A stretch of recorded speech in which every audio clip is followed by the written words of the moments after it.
The data chip arrived inside a bowl of salted grain soup. That was how things worked on Arvon 9. Sensitive items did not come through official channels.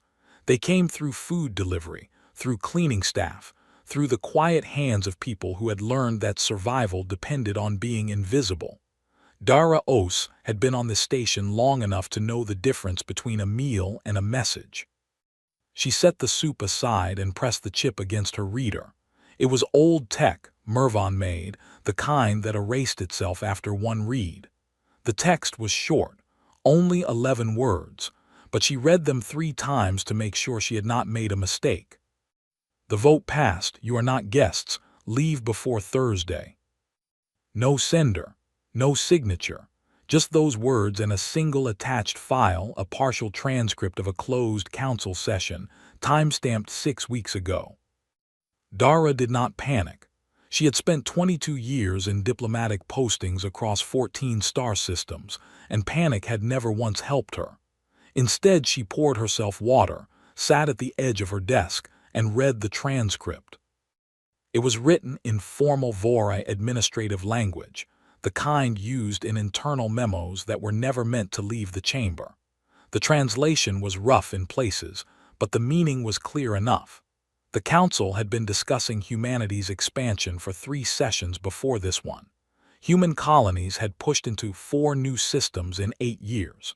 Human traders had opened routes that bypassed council-taxed corridors. Human diplomatic staff had built relationships with smaller species that the council preferred to keep isolated and dependent. The phrase used in the transcript was not hostile, it was almost polite. Structural realignment of human presence in council space. That was the language, clean, bureaucratic, bloodless. But the next paragraph explained what realignment meant. All senior human diplomatic staff to be gathered at the membership ceremony on Thursday. The ceremony itself was genuine, or had been once. Full membership had been the plan 2 years ago. Then the vote happened 6 weeks ago in a closed session with no human observers, and the ceremony became something else, a collection point. After that, the transcript used a word Dara had to look up, an old Vorai legal term that meant administrative dissolution. Human colonies would pass under council oversight. Human ships would be impounded pending review. The delegation here on Arvon 9 would simply not be leaving. She sat with that for a while.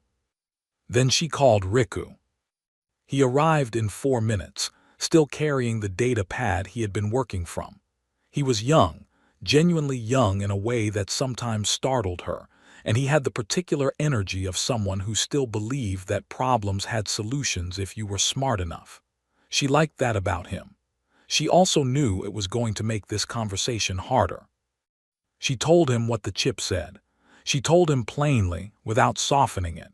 He listened, and she watched his face move through 3 or 4 different expressions before it settled into something careful and still. "Who sent it?" he asked.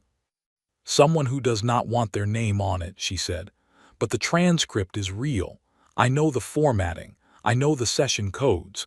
This came from inside the chamber." He looked at the partial transcript on her screen for a long moment. "Thursday is 4 days away." "Yes." "The ceremony is Thursday morning." "Yes." He set his data pad down slowly. "What do we do?"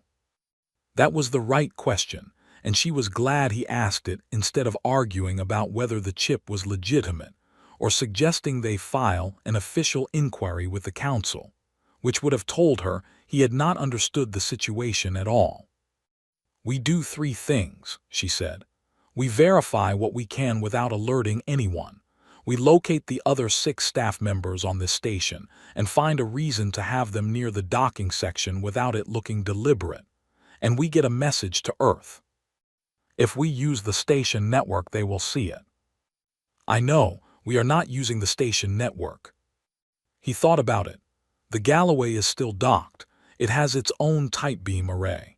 Short range, but it can bounce through the relay at Junction 7 if we angle it right. "That is what I was thinking." He picked his data pad back up and she could see him already running numbers in his head. This was what she had needed him for. Not his youth, not his optimism, his mind. He had a specific and very useful kind of intelligence that saw technical problems as things to be solved rather than obstacles to be feared. "Give me 2 hours," he said. "You have one." He did not argue, he left. Dara stood at the single viewport in her office and looked out at the station structure around them.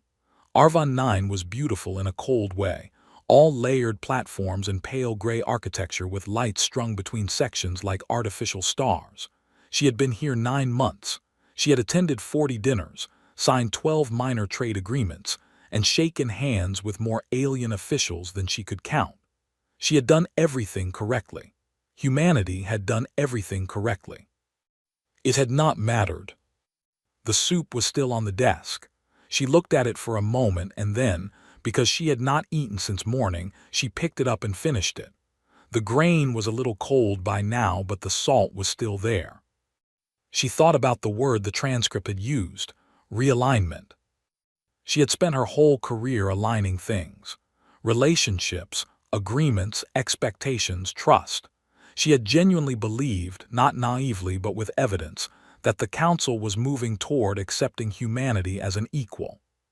She supposed that was the point. They had needed her to believe it.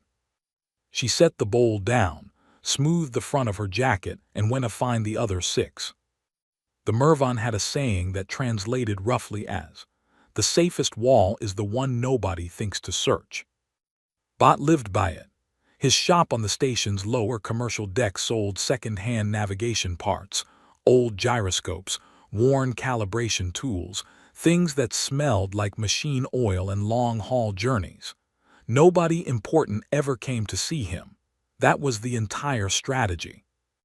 Dara came to see him. She did not come directly.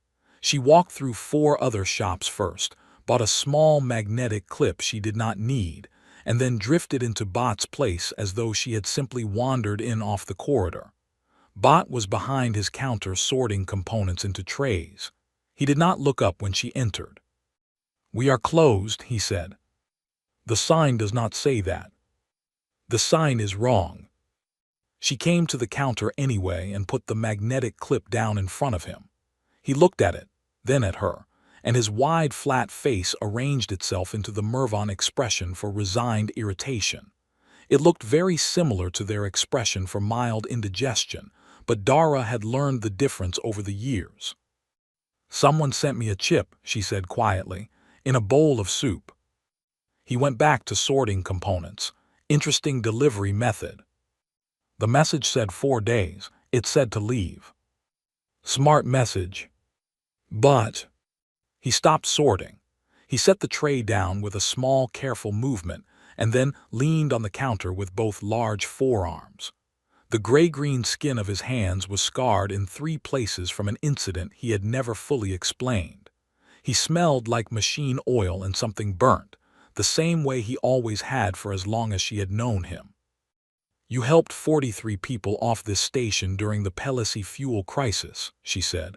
"I helped you move them. I did not ask why and I did not report it and I still have not. You told me that meant something." "It meant something then." "What changed?"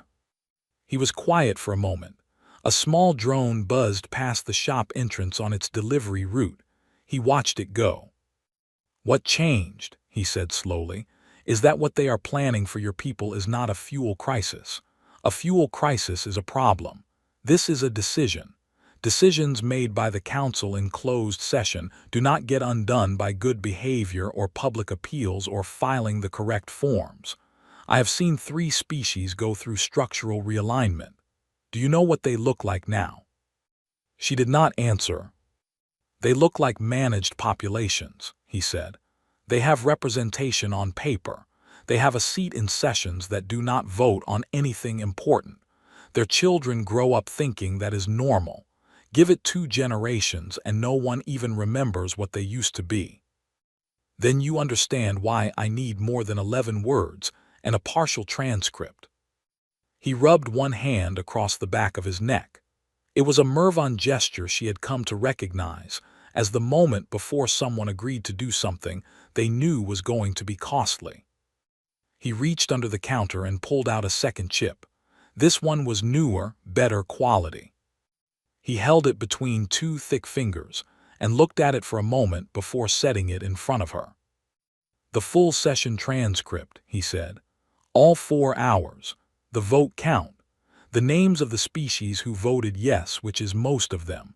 The operational brief for the ceremony, including the part that describes what happens to the delegation staff in the first 6 hours." She did not touch the chip yet. "How do you have this?" "I have been on this station for 31 years, he said. "I know people who are very underpaid and very unhappy. That is all I will tell you." She picked up the chip. "There is one more thing," he said. "The council scheduled an early check on your docking section for tomorrow evening. Routine inspection officially. They want to confirm the Galloway is still there and that nobody is doing anything unusual with its communication array. They are not suspicious yet, but they are being careful. You have less time than the chip said." "How much less?" "I would not be here after midnight tomorrow." She put the chip in the inner pocket of her jacket and straightened up. He watched her with his flat amber eyes, the ones that always looked a little tired, the ones that had seen 31 years of this station's particular kind of ordinary corruption. "You should leave too," she said, "if they find out you had this." He shrugged, a very deliberate and unhurried Mervan shrug. "They will not find anything. I am very good at being a wall nobody searches." He picked his sorting tray back up. "Go, use the maintenance corridor on level 4. The security sweep runs east to west and it takes 11 minutes. You have a window." She went. The corridor was exactly as he described. She moved through it without running, because running drew attention, and she reached the embassy section in 9 minutes. Riku was at the console when she came in. He looked up and she put the new chip on the desk in front of him. "Full transcript," she said, "and we are moving the timeline up. We leave tomorrow, not the ceremony, tomorrow night." He stared at the chip. Then he looked up at her, and she could see him doing the same thing she had done in the shop, sitting with what was real and letting it replace what he had hoped would be true. "Okay," he said. "Start with the Galloway's array. We send to Earth first." He nodded and reached for the chip. Outside, the station hummed along as normal. Drones made deliveries. Officials attended dinners. The ceremony banners were already being hung in the central hall 3 levels up, gold and white, very beautiful, spelling out in 6 languages a welcome that had never been meant. Riku sent the message at 11 minutes past 9 in the evening, station time. He had spent 6 hours building the route. The Galloway's tight beam array was short range, designed for ship-to-ship communication within a few thousand kilometers. Getting a signal to Earth required something more creative. He had bounced it through the old relay node at Junction 7, which was technically decommissioned but still physically connected to the network backbone. From there it jumped to a Mervan cargo hauler that owed the embassy a docking favor, then out through open space toward a human relay station 11 light minutes away. The whole chain was unofficial, untraceable, and used 3 pieces of equipment that were not supposed to be talking to each other. He was quietly proud of it. The message was 60 seconds of compressed audio, Dara's voice, low and even, giving coordinates, times, names, and the essential facts. At the end she said, "Do not respond through council channels. Do not send anything addressed to this station. Trust nothing that comes back through official routes. We will be at waypoint 7 by 300 if we make it out. If we do not, everything you need is in the attached file." Then she attached the full transcript. While Riku worked on the signal, Dara went to find the others. There were 6 of them scattered across the station. Preet was the easiest. She was already in the docking corridor when Dara found her, standing near a cargo crane with her arms crossed and the particular look of someone who had been waiting for a conversation she knew was coming. "I noticed the inspection order for tomorrow," Preet said before Dara could speak. Routine inspections on this station go through a 12-day request cycle. This one was filed 3 days ago. Someone prioritized it. "We are leaving tonight," Dara said. Preet nodded. "I have 3 crew members from the Galloway in the lower bay. They were doing maintenance. I asked them to stay close." Dara looked at her. "When did you know?" "I started suspecting about a week ago," Preet said. "The council security rotation changed. They added 2 new checkpoints between the human embassy and the docking section. Checkpoints that had not been there before and that only activate when there is a human staff member nearby. I did not say anything because I did not have proof." "We have proof now." "Then let us go get the others." The other 5 were harder. 2 were at a formal dinner in the upper station, a 7-course Vorai event that they could not simply walk out of without raising questions. Dara sent Riku with a fabricated emergency notice on official embassy letterhead, a minor systems alert in the human wing that required staff presence. It was thin, but it worked. Bureaucratic emergencies created a social permission to leave without offense, and the Vorai were very sensitive to social offense. Both staff members were back in the corridor within 20 minutes. The remaining 3 were in the medical bay, the records office, and the transit lounge. Preet handled the medical bay.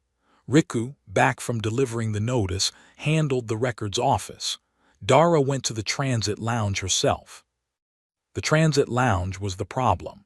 There was a council security officer posted near the entrance, not blocking it, just present, the way security officers were sometimes present when someone wanted them to see and be seen.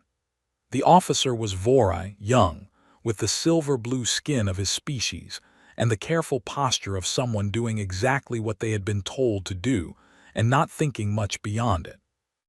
Dara walked past him without hesitation, went inside, and found the staff member in the lounge, a records analyst named Femi who looked up from his reading with the relaxed expression of someone who had no idea what was happening. She sat across from him and spoke quietly and directly. She told him what she needed him to do, which was to stand up calmly in 2 minutes, follow her out, and not ask questions until they were moving. Femi was a good analyst.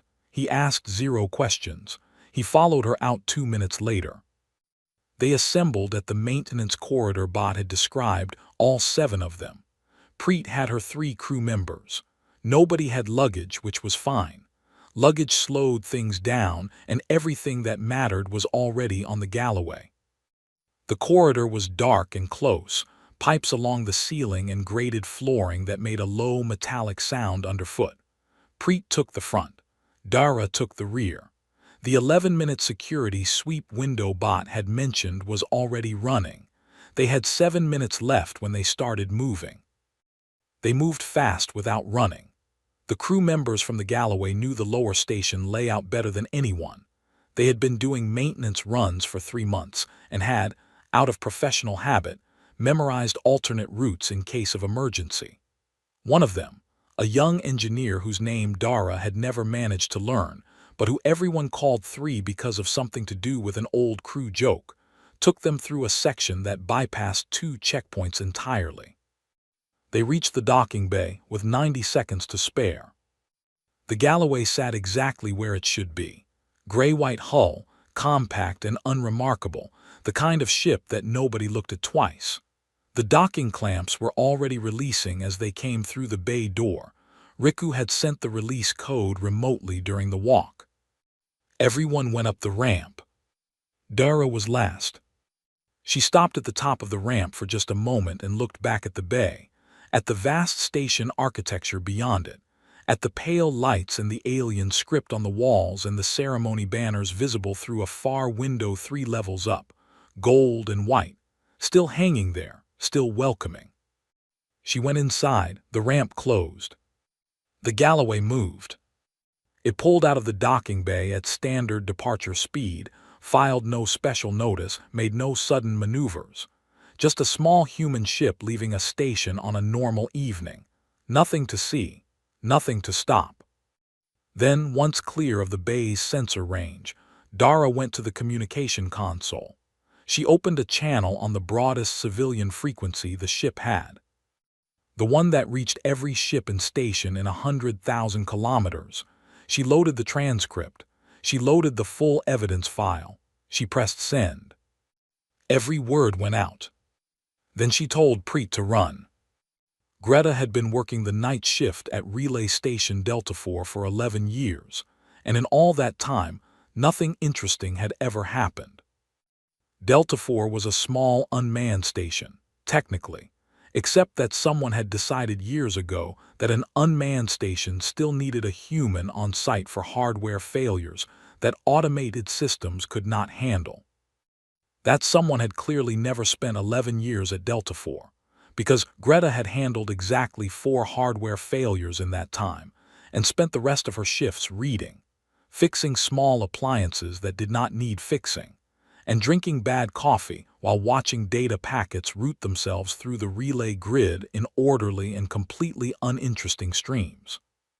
She was reading when the burst came in. It hit the system at 02:14 station time, and the alert that accompanied it was the kind she had only seen in training simulations. Priority Alpha with a diplomatic encoding tag, and a signal strength that told her it had been bounced through multiple unofficial nodes before landing on her array. The system flagged it as potentially corrupted.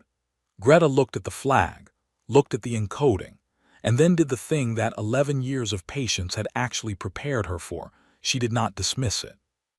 She sat up straight and she read it properly. 60 seconds of audio. A woman's voice. Calm, accented, speaking in plain language about a council plan to eliminate human diplomatic presence in a coordinated operation timed to a ceremony. Greta listened to it twice. Then she looked at the attached file. 4 hours of translated council session transcripts with vote records and operational documentation. And she understood that this was not corrupted. Corrupted data did not have internal consistency across 4 hours of material. Corrupted data did not include cross-reference names and session codes that she could partially verify against the public council schedule database. She pushed it up the chain in 4 minutes. Her supervisor responded in 7 minutes, which was the fastest she had ever seen him move. He asked her 3 questions. She answered them. He told her to stay at her post and went silent. She stayed. She made coffee. She read the transcript herself all 4 hours, and by the end she had a feeling in her chest like a stone. On Earth, the first briefing began at 03:40 local government time. By 05:00 there were 12 people in the room. By 06:30 there were 40. General Oladapo arrived at 07:15 with no coffee and no expression, sat at the head of the table and listened to the summary from 3 different analysts without interrupting once. When they finished, he picked up the data chip that had been passed to him and held it in his palm, not looking at it, just holding it while he thought. The argument in the room was already loud before he said anything. 2 senior officials believed the transcript was a fabrication designed to push humanity into a hostile action against the Council. One of them pointed out that acting on a forged document could mean war against a coalition that outgunned Earth's combined fleet by a significant margin. This was true, and everyone knew it. Another official said that if the document was real and they did nothing, the result was the same in slow motion. Human autonomy stripped away colony by colony. The delegation disappeared, nothing to show for it but paperwork calling it a review process. Oladapo set the chip down. The question is not whether we can beat them in a fight, he said. We probably cannot, not yet and not the way this would start. The question is whether we believe this is real. He looked around the table. I believe it is real. The session codes check out. The operational language matches the Council's internal documentation style exactly. The vote count reflects the political dynamics we have been tracking for the past 3 years. This is not a forgery. This is someone inside that system showing us what the system decided. Silence. We are not declaring anything, he continued. We are not sending a fleet. We are not filing a protest. What we are doing starting in the next 2 hours is very simple. Every human ship in Council-adjacent space receives a private coded order. Scatter, go dark, use pre-agreed waypoints, wait for further communication. That will look like, someone started. It will look like nothing, Oladapo said, because nobody will see it happen. They will only notice when they look for us and we are not there. The orders went out at 0800. It was not a visible withdrawal. No ships fired engines dramatically and made for the edges of the map. Instead, over the next 18 hours, human cargo haulers adjusted their routes slightly. Human patrol vessels ran silent and redirected to scheduled maintenance points that happened to be outside Council sensor coverage. 3 colony transports that had been due to arrive at Council-adjacent waypoints simply did not arrive. A mining operation near a contested system reported equipment difficulties and pulled its crew back to a human-administered station. The Council's monitoring systems registered none of it as a pattern. Each individual change was ordinary. The pattern only emerged when you looked at all of them together, and the Council was not looking, because the Council believed that Thursday's ceremony was still on track, that the human delegation was still aboard Arvon 9, that everything was proceeding as planned. The first indication that something had gone wrong reached Council security at 10:47 station time, when an officer filed a routine check on the Galloway's berth and found the berth empty. The report went up the chain. A second officer checked the departure logs. The Galloway had left on a standard departure filing at 22:03 the previous night, 17 hours ago. The second indication came 4 minutes later when someone in the Council Communications office checked the broad civilian broadcast frequency and found the transcript. All of it out there, already spreading. On Delta 4, Greta heard the secondary alert come through Council emergency frequency, scrambled but detectable as a volume spike. She poured herself another coffee, the bad kind, and watched the data packets on her relay screen. They were no longer orderly. They were moving fast in every direction, and more than a few of them were human signals, quiet and dark, and already far from where anyone had expected them to be. She thought about the woman's voice in the audio, calm, accented, very certain. She thought good. Then she filed her shift report and waited to see what came next. The Pelosi had a word for a thing that spreads because it cannot be contained. It was a word originally used for river floods and seed dispersal, and the way certain fungi grew through stone over centuries. They began using it for information sometime after they joined the Council, which was when they first understood that information and water behaved by the same rules. The transcript spread like water. Within 6 hours of the Galloway's broadcast, it had been received and copied by 11 independent alien news services, 4 academic relay networks, and somewhere between 200 and 300 private citizen receivers. The Council issued a statement at hour 7 calling the document a fabrication. By hour 9, 2 separate species linguistic scholars had published analyses confirming the document's internal language patterns matched authentic Council session records. By hour 12, it was not a story anymore. It was the story. The Mervon Foreign Affairs Office released a statement requesting access to original documentation through a neutral arbiter. They did not accuse the Council of anything directly. They simply said, in the polished language of species who had been managing their Council relationship carefully for 80 years, that independent verification would benefit all parties.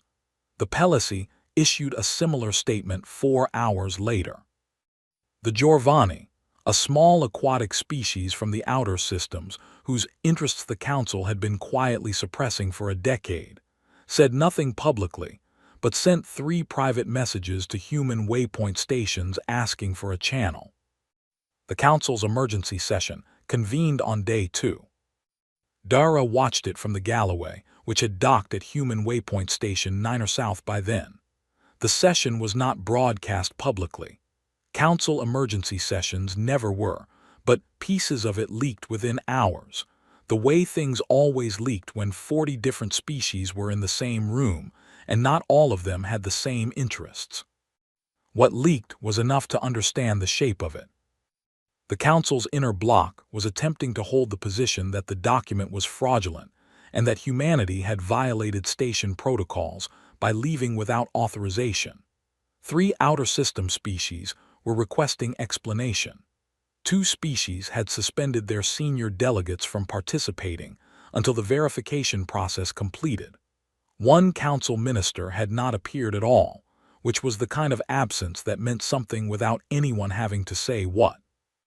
Preet brought Dara a summary from one of the human intelligence contacts at the outer stations.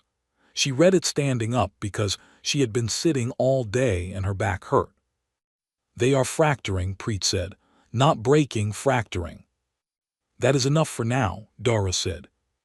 On Arva 9, Bot was brought in for questioning. He had been expecting it. He had, in fact, prepared for it the way he prepared for most unpleasant things, carefully and without drama. When the 2 council security officers came to his shop, he was behind his counter sorting components, the same tray, the same motion, as though nothing had changed. He greeted them politely. He offered them water. They declined. The questioning lasted 18 hours. They asked him about the data chip. They asked him about his relationship with the human ambassador. They asked him about his sources, his contacts, his financial records, his travel history across the station, and whether he had assisted in the departure of human staff. He said very little. What he did say was true. He was a navigation parts dealer who had been on the station for 31 years and had known the ambassador casually through the normal social overlaps of a long posting. He had no chips. He had no transcripts. He had no sources. They had no evidence to the contrary because he was, as he had always been, very good at being a wall nobody could search. They released him after 18 hours because detaining a Mervan citizen without documented cause was a treaty of Arvon violation, and the Council, in the current climate, could not afford another violation on record. He walked out of the security office at 7 in the morning, station time.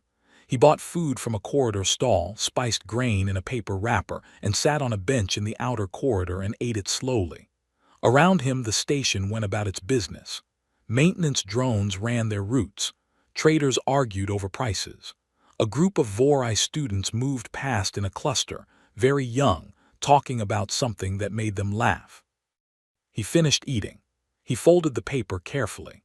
He found a public transmission terminal 3 corridors away and sent a single message to a Mervan cargo hauler address that Dara's office had used for unofficial communications in the past. The message had no words.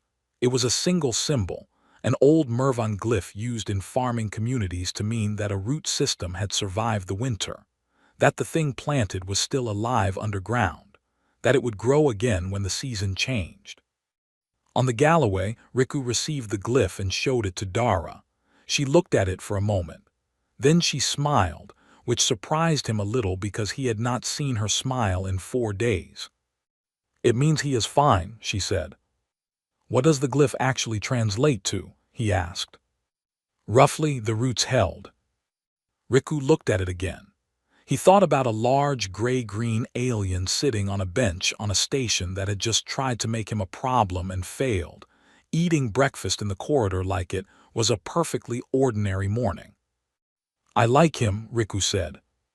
"So do I," Dara said. She went back to the window. Outside, the waypoint station had a view of open space and 3 human ships holding position at calm distances. A freighter, a long-haul transport, and a small patrol vessel, just sitting there in the dark, running quiet, waiting. They were not retreating. She had said that from the beginning, and she meant it. They were repositioning. The difference mattered. A retreat was a loss of ground. A reposition was a choice about where to stand next. Humanity had spent 40 years standing in the wrong place, on ground that had never actually been offered to them, extending good faith to a system that had been deciding their future in closed rooms.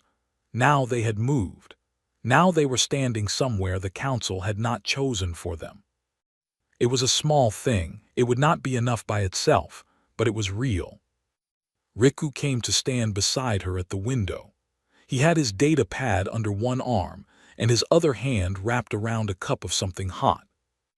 "The Mervan Foreign Affairs Office sent a second request," he said. "They want to open a direct channel with Ambassador Osai, not through the Council, directly." "Accepted," she said without turning. "The Giovanni also accepted." He was quiet for a moment. "How many of these are we going to take?" She looked out at the 3 quiet ships in the dark. "All of them," she said. The inquiry session began on a Thursday. Nobody planned it that way. The scheduling was handled by a neutral arbiter office, a small independent body that had existed for 200 years on the edges of Council space, technically recognized by the Council but not controlled by it. They picked the date based on delegate availability. But Thursday was the date the ceremony had been set for, the one that had been planned as a collection point, and when Riku noticed the coincidence he mentioned it to Dara, and she said nothing for a moment and then said, "Good." She attended by remote link from Niner South. The connection was routed through Mervan infrastructure, because Mervan data lines were the only ones she trusted not to be monitored or interfered with. On her screen, she could see the inquiry chamber, which was not a council chamber. The arbiter office had its own facility on a small station near the outer systems, chosen specifically because it was outside council jurisdictional reach. There were 9 species represented in the chamber. 4 of them had been present for the original closed session, where the vote had been taken. 2 of them had voted yes. Both of those delegates were now sitting very still in their seats with the specific posture of people who had accepted that the next few hours were going to be unpleasant. Dara gave her testimony for 2 hours. She spoke plainly in Galactic Standard without notes because she had been living inside these facts for 3 weeks and she no longer needed to read them off a page. She described what she received, what it contained, what she verified, what she did, and why. She answered questions from 7 of the 9 species. 2 did not ask questions. She noted which 2. The documentation took 4 hours to review. She watched the delegates read through it on their panels, some of them making marks, some of them conferring quietly with advisors. One of them, a very old Pelassi with translucent skin and enormous dark eyes, who read everything twice in complete stillness and then sat back and looked at the ceiling for a long time. At the end of the session, the arbiter office issued a preliminary finding. Not a verdict. The full inquiry would take months. But the preliminary finding stated that the documentation appeared authentic, that the planned operation described within it constituted a violation of 7 separate council charter provisions, and that a formal review was warranted. It was a cautious, careful, bureaucratically precise document. It said very little directly, but it was real, it was on record, and it came from a body that the council had recognized for 200 years and could not simply dismiss. 1 week later, the Vorai minister whose name appeared most frequently in the session transcripts resigned from his position. He issued no public statement. His office said only that he was retiring for health reasons. Everyone who had read the transcripts understood what this meant and nobody said it out loud. On Earth, Oladapo quietly redirected 3 human shipbuilding contracts. The ships being built were not warships. They were long-range vessels with reinforced communication arrays and extended life support, the kind of ships designed to operate independently for long periods without resupply from friendly stations. No announcement was made.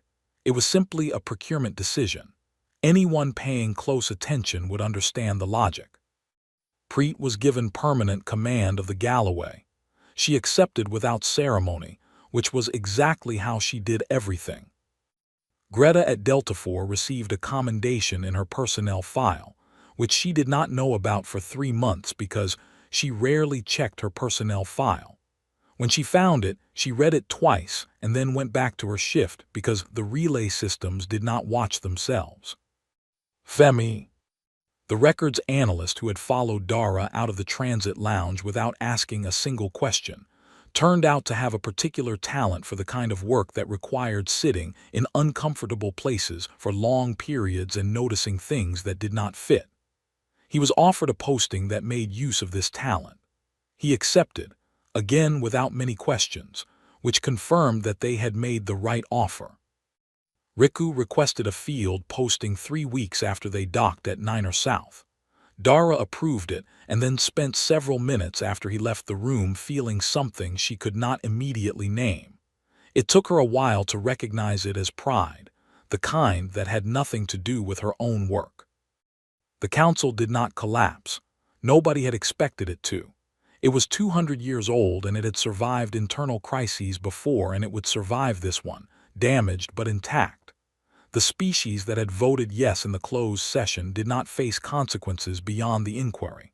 The systems that had enabled the plan, the closed sessions, the lack of independent oversight, the quiet management of smaller species, did not change overnight.